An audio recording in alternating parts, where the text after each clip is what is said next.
Luis Severino is a Met. Yeah, that's going to take some getting used to. You are Locked On Yankees, your daily New York Yankees podcast. Part of the Locked On Podcast Network, your team every day. Welcome to Locked On Yankees, which is part of the Locked On Podcast Network, your team every day. Thank you for making us your first listen every day. I'm Stacey Gotsoulias. Today's episode is brought to you by FanDuel. Make every moment more. Right now, new customers get $150 in bonus bets with any winning $5 moneyline bet. That's $150 if your team wins.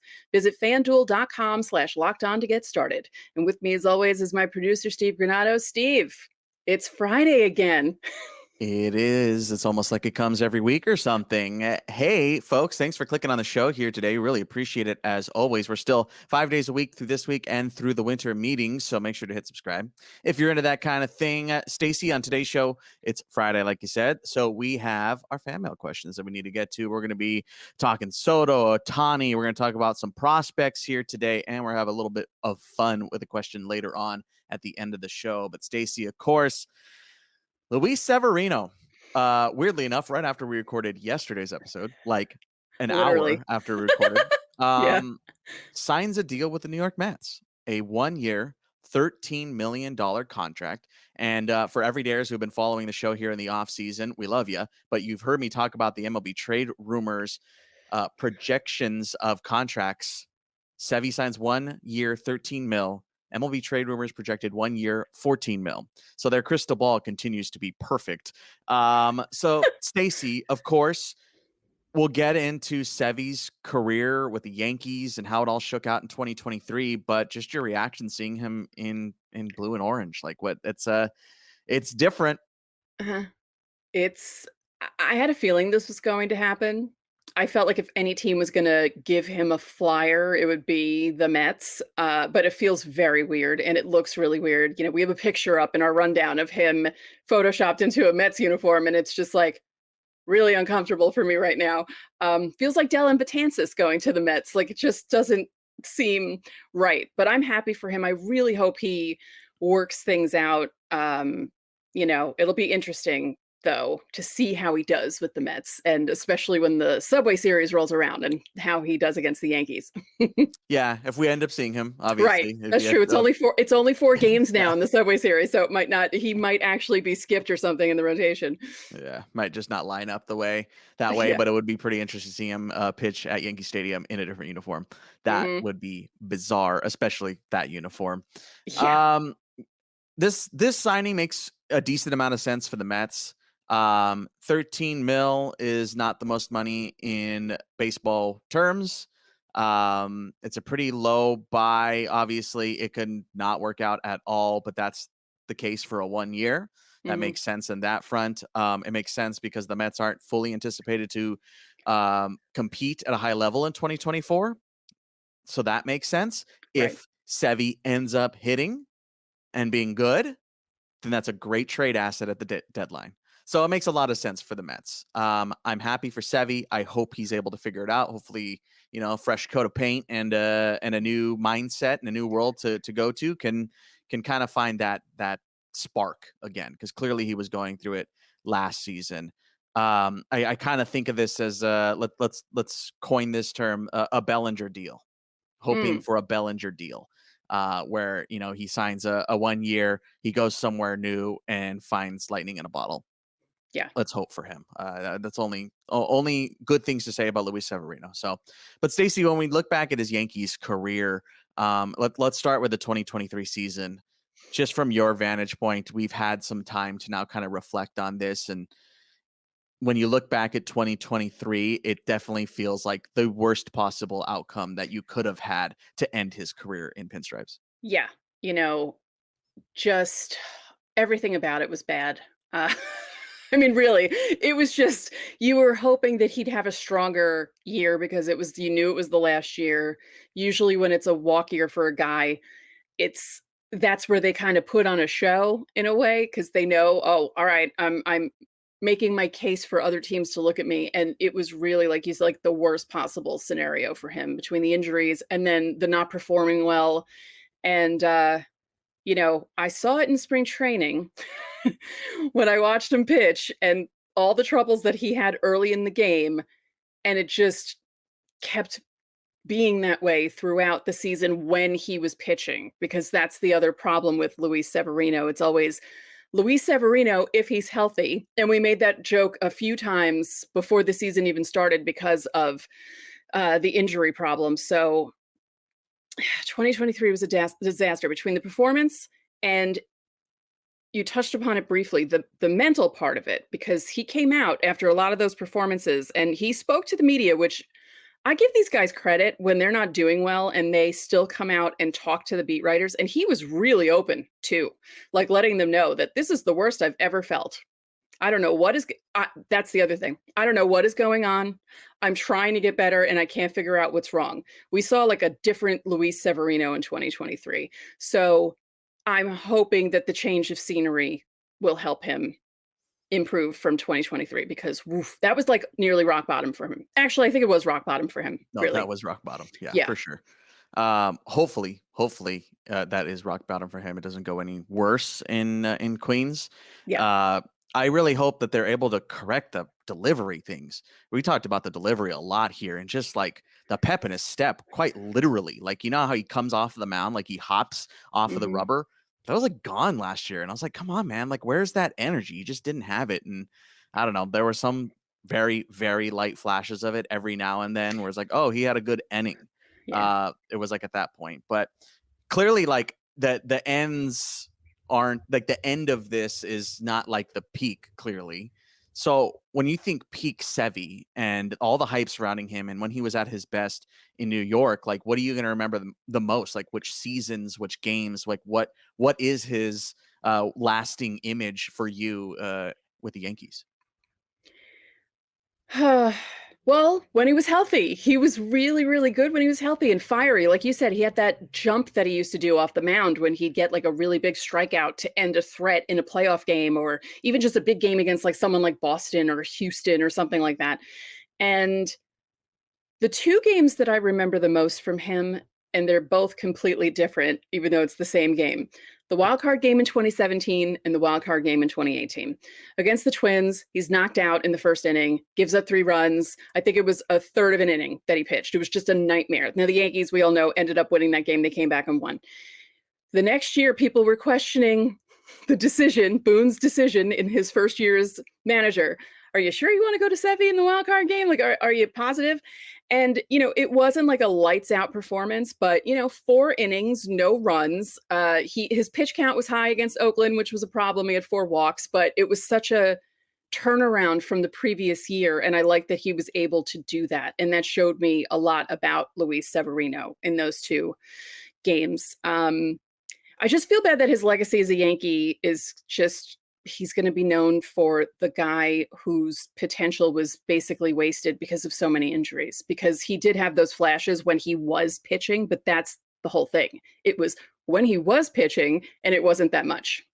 Yeah, you kind of throw him into the not to the same level and obviously completely different position and situation, but like Troy Tulowitzki, right? You think of Troy Tulowitzki's potential pre-Yankees, and you're just like, oh my gosh, what could have been? David Wright, if you want to stick in New York, it's just like what could have been, and those things hurt, man. Like those things are really real.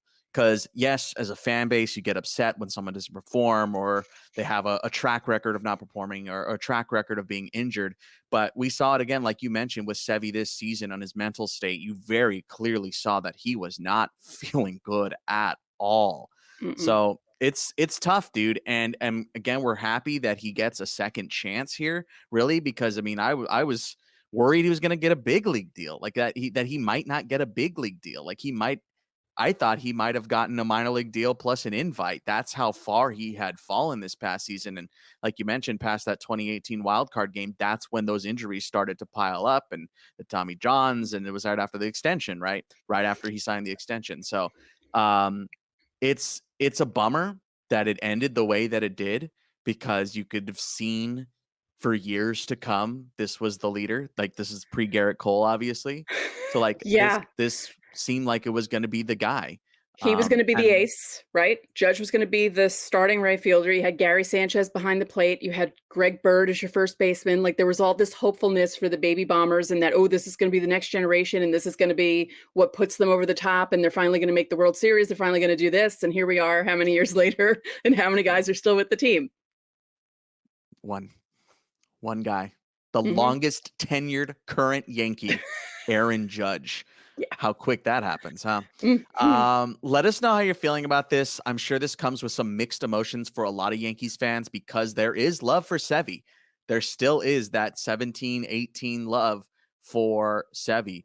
But man, the last 5 years, man, that extension, everything after that is pretty tough. I want to know how you're feeling in the comment section here on the YouTube side. Of course, it is FanMail Friday, so we're going to get to all of your questions here in just a second. Our Locked On Yankees insiders have been sending a couple, and you did as well on the YouTube side. So that's coming up next.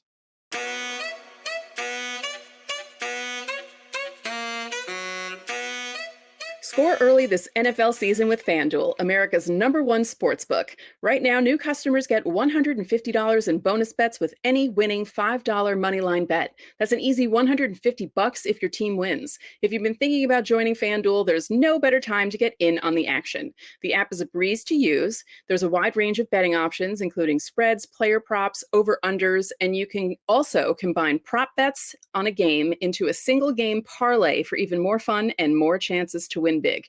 This week is a bye week for the Giants, but not for the Jets. They'll be at home against the Atlanta Falcons. And because they're so close record-wise, the odds have changed since the beginning of the week. So the Falcons are only favored by 1.5 points, which is basically a wash. And the over-under is still set at 34. And the Yankees, because we're a baseball podcast, have 14-1 odds to win the 2024 World Series right now. And that's before they've made any upgrades. So visit FanDuel.com/lockedon and kick off the NFL season. FanDuel, official partner of the NFL.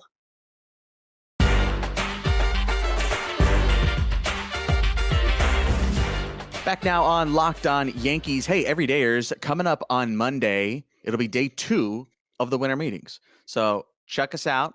Come back on Monday. We'll be talking about what to expect out of the Yankees this winter meetings. So make sure to stick around for that. Of course, if you're on the YouTube side or if you're on the audio side, you can always hop on over to YouTube and search for Locked On Sports Today 24/7 streaming channel if you need background music while you're at work, while you're making breakfast, while you're getting ready to put the kids down, all that stuff. Go check it out, Locked On Sports Today on YouTube.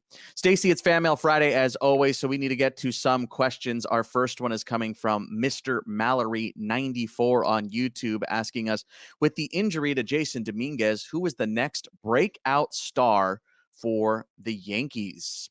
Trying to look into our crystal ball. A little into our crystal ball here today, Stace. I'm going to start, and I think it's going to come from the pitching front. We had that 2023 lull, right? After the deadline, we all felt it that, hey, where's all the guys?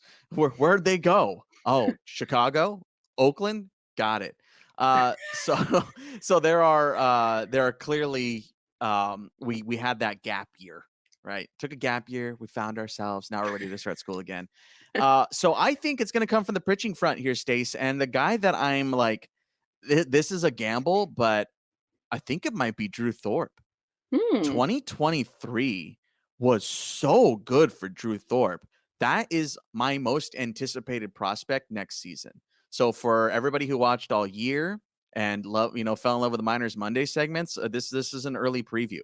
I am very excited to watch Drew Thorpe next year, wherever he is. If he starts in AA, which I figure he might, or if he starts in AAA, I am so excited to watch Drew Thorpe next season. And I think if the injury bug bites again, you might see him 40-man and screw it. Let's do this. So I'm hoping that he continues what he did last season. If you don't know about Drew Thorpe, now you do. Go look him up. There are ridiculous numbers. He was unreal last season. And I think the Yankees have a star in the making there. I'm very excited to see what he brings next year. I am too now. I'm totally hyped up. My pick, I'm thinking Oswald Peraza is finally going to break out. I feel like he's finally going to have the chance to do something in the majors from spring training and make the opening day roster and finally show everyone what he's all about. Yeah, I I'm would hope really hoping so. for it. Yeah. I'm hoping for it, but that's what I'm seeing in my crystal ball. I'm seeing Oswald Peraza showing people why the Yankees held on to him. I'm thinking Oswald Peraza rounding first at Fenway. Ooh. That's the Peraza I want to see. That's the Peraza I know and love. Yeah. I love that kid. I really do. Thank you, Mr. Mallory, for your question. I think this is the first time, maybe second time. Name sounds vaguely familiar. So thank you for joining the FanMail Friday family. If this is your first time, Stace, we're going to stick on the Peraza front. This next question is coming from Donald Exley, 1852 on YouTube, asking us, if Peraza does well in spring training, which would mean his bat improved on the MLB side? Would you prefer him to be your starting third baseman? Or do you still give the job to DJ, who has been declining with the defense and the bat for the past 2 years? Thank you, Donald, for your question. Stacey, where do you lean right now? Let's say Peraza has a good spring. Let's not say he's batting 600 or something dumb like that. But like, where are you favoring? Like, are you favoring DJ over Oswald or flip-flop that? I think I would flip-flop that. Mainly because DJ's getting older. I know he had an improved second half, thank God. But I also feel like DJ can work well as Rizzo's backup, although we don't know how Rizzo's going to be, so maybe DJ will be playing first. Like there might actually be a way for Peraza to play third and DJ to play first and not have to worry about this because we don't know what's going to be with Rizzo. But I feel like that's what DJ was signed for all those years ago. He wasn't supposed to be the superstar guy that they got at that first year and a half that they had him. So I just want Peraza to have a chance. I really hope he does well in spring training. And I want it to be an easy choice for the Yankees to be like, it's going to be Peraza and Volpe on that side of the infield. I'm going to take this question and run in a different direction. Okay. If you will indulge me. Mm-hmm. So I almost made it a week, Stacey. I almost made it a week without uttering this name. During Brian Cashman's media frenzy Yeah. at the GM meetings, he got into an argument with Joel Sherman over Volpe played great out of spring training. Volpe played great out of spring training. That's what he kept saying. He's like, where's Oswald going to play? Where's Oswald going to play? And Joel Sherman's argument the whole time was like, the best player should play. And I really hope the Yankees can put that into their head. The best player should play. Yeah. And spring training does not mean the next 7 months are dictated by that 3-week stretch. Right. Right. That's what got me about last season is, yes, Volpe played better in February and March. Yes, he won the Gold Glove. We've sang his praises plenty of times.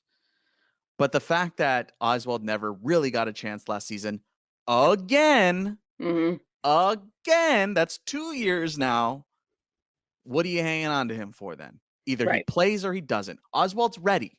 It's time. He needs playing time in the majors now. And he got it at the end of last season, like you just said. We saw flashes of it, especially once his bat started turning around again because he started changing his mechanics back to what he's more comfortable with because they were trying to change him. Don't change it. I know. It was back to normal, and we saw the numbers climbing again, and he finished the season strong. And he's ready. He is ready. He's too good for AAA. He's not going to be this massive difference maker right now in the bigs, but it's time for him to get some damn playing time, man. It's just time. And if you're not ever going to do it, then get something for him. Blank or get off the pot with Oswald. Pretty much. Yeah. It's time. It's time. And again, I hope they get into their mind that the best player should play, not just from spring training, but onward. The best player should play. That's just how it is, man. And if Oswald's hitting better than DJ, then Oswald should play. If DJ's hitting better than Oswald, then probably DJ should play. Yeah. Right? That's how it is. And I hope that they can come to that conclusion. I've talked about it on this show too. I'm a little more aggressive in my lineup construction when it comes to what have you done for me lately. I'm more aggressive than some, to my detriment, I'd imagine. That's also one of the 500,000 reasons why I'm not a major league manager. I just hope that he gets a legitimate shot past spring training, and he doesn't just get sent to rotten music. Right. I don't want Oswald to become flowed. Right. I just don't want that to happen. It's not fair to him. It wasn't fair to Estevan. It wasn't fair to Andujar. And Oswald deserves a chance. Yeah. Plain and simple. He has put in the work. He is good enough, and he deserves to be playing in Major League Baseball. That's that. Rant over. Okay, we have a couple more questions, including some from our Locked On Yankees insiders talking about Soto, Ohtani, and of course that fantasy question we wanted to get to end the show. That's next.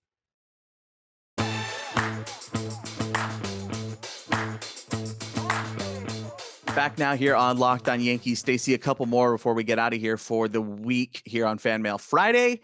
This one coming from our Locked On Yankees insider, Betty, of course. Join the Locked On Yankees Insiders Club to guarantee answers to your questions either in text or on the show. Of course, there's a 14-day free trial in the episode description. We always give you an answer no matter what. This one coming from Betty, Stacey asking us, Soto and Ohtani would both bring excitement, talent, and revenue. So which one should the Yankees pursue? Could they still get Yamamoto as well? Load it up, boys. Stacey, why don't you go ahead and lead on this one? If you're going Soto, Ohtani, where are you making your investment? Oof. Obviously in different realms, right? Because it's trade versus free agency. Yeah. Oof. Oh God, Ohtani's like the best player ever. But he's coming off the surgery, so he's really only doing half of what he normally does. Oh, this is, oh God. Just for a year, just 2024. True. God. I would prefer Ohtani. Yeah. Right?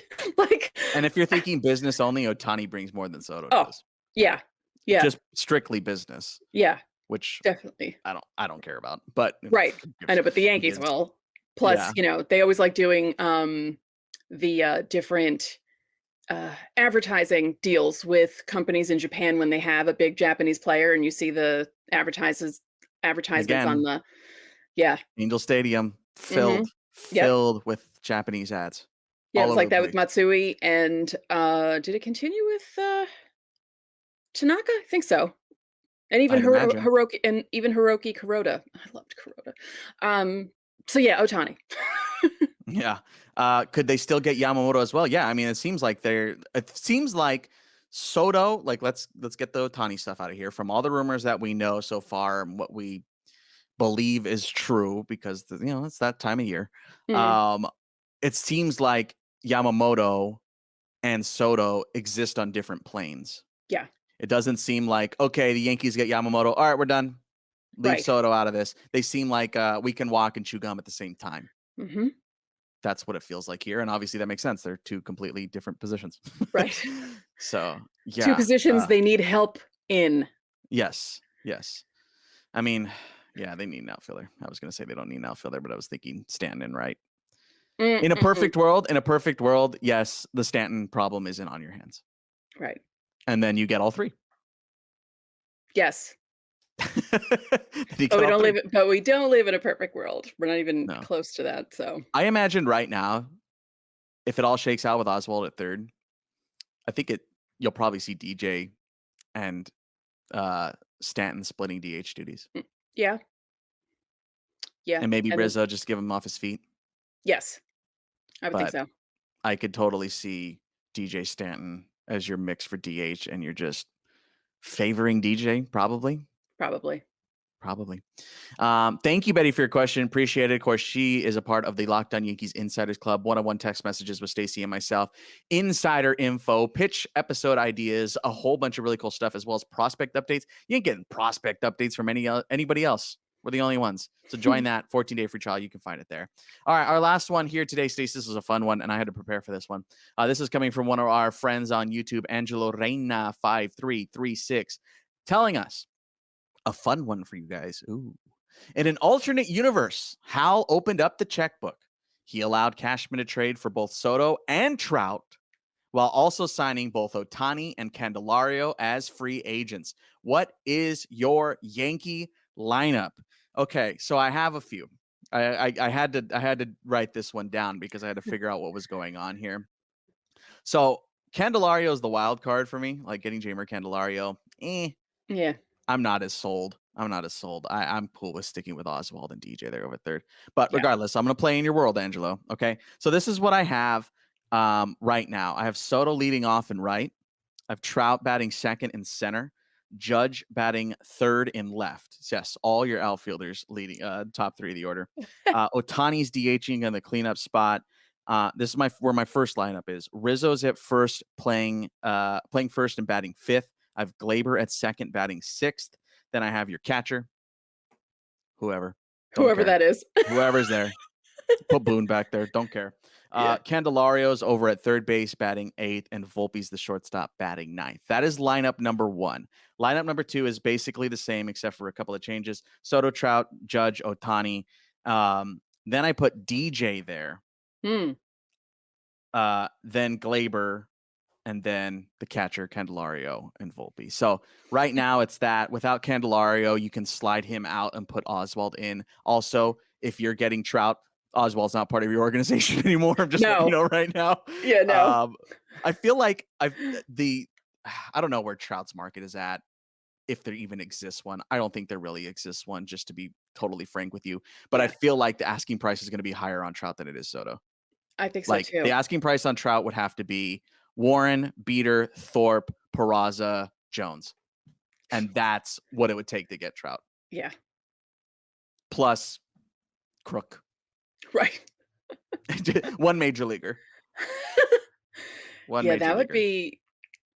And then Oswald ends up playing second for the Angels. It's Peraza and Zach Neto up the middle. And then whenever Anthony Rendon decides to play third base, he'll be there. That's my fantasy world. That's my lineup. Where do you think? Do you think I'm wrong? Do you think I'm wrong, Stace? Like, where are you at with that lineup? No, I just think it's unbelievable that Gleyber, because of all those other guys, would be so far down because he was one of their best hitters last year. It's just funny. He's in the sixth spot. Yeah, that's crazy. Also notice, didn't say Stanton. Nope, not once. In either of those lineups. Nope. I'm sorry. Stanton's a DH, or he's a pinch hitter off the bench. And then if he gets on, you pinch run for him. Yes, obviously. That's an expensive pinch hitter. That is a very expensive pinch hitter. Yeah. If that happened and money didn't matter, which it shouldn't, but money didn't matter, they might just say bye. They would just say bye and be like, whatever. Thank you for 2021. Thank you for 2018. It was all right. Yeah, thank you for some of those bombs that you hit. That walk-off grand slam against the Pirates was fun, but bye. We have Mike Trout now. Bye. Yeah. Enjoy your time in Cleveland or wherever you end up signing. Yeah. That won't happen. None of that will happen, but I do like this. It's fun to dream. It's fun. It's fun to do this stuff. Because look, come on. 1, 2, 3, 4, 5. Your top 6 are all stars. Yeah, that's insane. That's an insane you have another lineup. Gold Glove in the 9. Yeah, like that's all a Gold Glove who may not hit you have for an average, MVP but batting 7th, dude. Yeah. Like you might, I might even slide Gleyber over DJ in the 5 spot and then move down DJ, catcher batting 8th, move up Candelario. Yeah. I don't know, man. I love that catcher. Who cares what the order is? Who cares at that point, right? Yeah, with all those guys, doesn't matter. And it wouldn't matter anyway because Florial will be leading off in center field because 4 of those guys would be hurt because that's just how it is. Because they're the Yankees. because that's the luck right now, dude. Yeah. But thank you, Angelo, for your question. That was fun. That was a fun one. And we like those. I like those. I like ending the show like that. I like ending the show on a what if. So for next Friday, drop some what if. Give us some dumb scenarios that aren't going to happen, and then we'll play a game. Stacey, what do we got coming up on Monday? What to expect from the winter meetings from the Yankees or by the Yankees. And I don't know what to expect, so I can't wait to find out myself. We're going to be doing that. We're going to talk ourselves through it. As a quick little precursor, I don't think you're seeing Ohtani signed out of winter meetings. No. I think this is going to get drug out for a while. I think so too. Just my 2 cents. Soto next week? Stace? Soto? Is he going to get moved next week? Is next week the week? If he does and he comes here, we're going to have to better hit subscribe just in case, because there's going to be some episodes. And yes, depending on scheduling and how things all work out, if anything major happens, we will plan to go live on our YouTube channel if we can. That is the goal. Yep. Look, I got a day job, man. It's just how it is. But hopefully something happens next week and we can be there live with you. So if you're on the YouTube side or you're on the audio side, come join us on the YouTube side, hit subscribe. The link is in the episode description. So just in case, you're always ready. We're always gonna drop more content on the YouTube side just because it's easier and quicker. So just be ready for that if that happens next week. So thank you guys for another week of Locked On Yankees. That's gonna do it for today's episode. I'm Steve Granado. And I'm Stacey Gotsoulias. We'll see you next week.